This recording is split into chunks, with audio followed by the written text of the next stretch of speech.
বিশ্বনবী কাঁদতে কাঁদতে মাথা তুলবেন, বলবেন আল্লাহ দুনিয়াতে সব নবীরা স্পেশাল দোয়া করেছে, আমি করি নাই, এবার আমি আমার স্পেশাল দোয়াটা করতে চাই, আপনি কবুল করবেন কিনা বলেন। আল্লাহ বলবেন নবী কি আপনার দোয়া বলেন?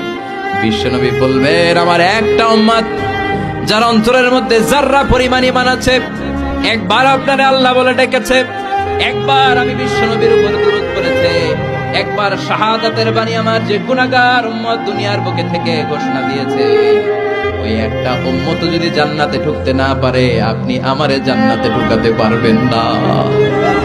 আল্লাহ বলবেন সাল তুতা, সাল সাল তুতা, ওয়াশফা তুশাফা, শাফাত করেন নবী করেন, যার জন্য দোয়া করবেন আমি কবুল করে নেব। দুনিয়াতে বিশ্বনবী কম কষ্ট সহ্য করে নাই। 3 বছর শিয়াবে আবি তালেবে জেল খেটেছে। কয় বছর? দুর্ভিক্ষের বছরগুলোতে বিশ্বনবীর পেটে দানা পানি ছিল না।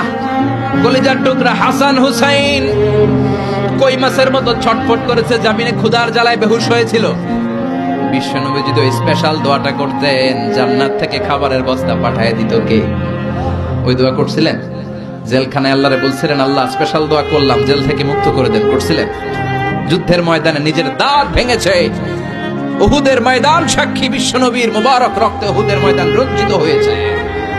সেদিনও বিশ্বনবী ওই দোয়াটা করে নাই। চিল্লায় বলেন ঠিক কি না? তায়েফের ময়দানে বিশ্বনবী কয়েকটা জায়গায় 3 জায়গায় বেহুশ হলেন। বিশ্বনবীর মুবারক দেহ বেয়ে রক্ত ঝরলো।